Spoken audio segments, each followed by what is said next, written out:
Yes Lakshminarayana Rao గారు ఎలా చూడాలంటారు? ఎందుకంటే గతంలో పన్నుల విధానానికి సంబంధించినటువంటి మార్పు, ఇన్కమ్ ట్యాక్స్ కి సంబంధించిన కొంతవరకు వెసులుబాటు కల్పించారు. సో పన్నులు కట్టేటువంటి వారి మీద భారం తగ్గించారు అనేటువంటి అంశం తెర మీదకి వచ్చింది. సో ఇలా ఈసారి మాత్రం అలాంటి ప్రభావం ఏదైనా ఉండేటువంటి అవకాశం ఉందంటారు? అంటే ఇప్పుడు ఇన్కమ్ ట్యాక్స్ ఈసారి ప్రత్యేకంగా మళ్ళీ ఏమైనా కన్సెషన్ ఇస్తారని నేనైతే అనుకోను. అంటే ఎక్స్పెక్టేషన్స్ అయితే ఉన్నాయి. కొంత హయ్యర్ బ్యాండ్లో కొంత రేట్ తగ్గించవచ్చు అనేసి.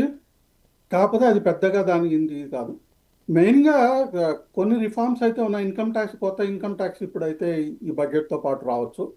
సింప్లిఫికేషన్ ఇవన్నీ కొద్ది చట్టాలంతా మార్పు తీసుకురావడం. అన్నిటికంటే ఇంకోటి ఏంటంటే కస్టమ్ రేట్స్ 8 రేట్స్ ఉన్నటువంటి దాన్ని 4 రేట్స్కి ఇచ్చేస్తారని, దాంతో కొద్దిగా ఇంపోర్ట్స్కి సంబంధించినటువంటి ట్యాక్స్ రేషనలైజేషన్తో పాటు చాలా సెక్టర్స్లో ఇంపోర్ట్ ట్యాక్స్ ఎక్కువ తగ్గుతుంది. పర్టికులర్గా ఎలక్ట్రానిక్ ఐటమ్స్లోంచి ఇంపోర్ట్ వచ్చేటటువంటి దానికి కొంతవరకు వెసులుబాటు ఉండొచ్చు.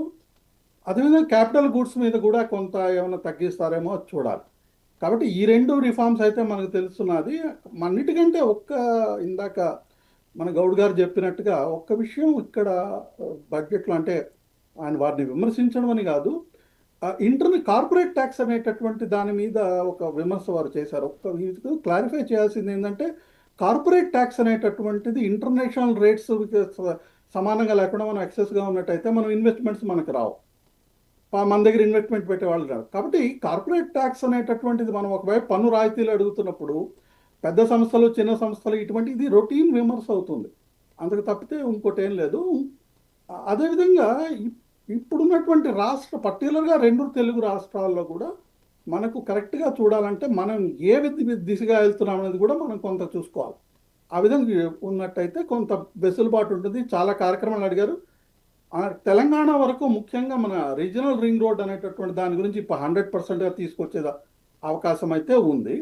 ఒక మెగా టెక్స్టైల్ పార్క్ ఒకటి, కాకతీయ టెక్స్టైల్ పార్క్ స్కీమ్ అయితే ఉన్నది. అది ఈ రెండు అయితే చాలా ఉంటుంది. పర్టికులర్గా టెక్స్టైల్ రంగంలో కొంత పార్క్ మనకు వరంగల్లో వచ్చినప్పుడు, ఇప్పుడు మనం ఏవైతే యూరోపియన్ యూనియన్తో చేసుకున్న అగ్రిమెంట్లో మనం టెక్స్టైల్ ఆల్మోస్ట్ అక్కడ కస్టమ్స్ డ్యూటీ ఏం లేదు, మనం ఈజీగా ఇంపోర్ట్ చేసుకోవచ్చు. కాబట్టి ఎంప్లాయ్మెంట్ ఇది ఉన్నది. పోతే ధరల విషయంలో అది పెద్దగా ఏం లేదండి. అది కూడా మనకు క్లారిఫై చేయాలి. లాస్ట్ ఇయర్ ఇప్పుడున్నటువంటి 9 monthsలో ఉన్నటువంటి హోల్సేల్ ఇన్ఫ్లేషన్ అనుకుంటాను 1.7 ఉంది.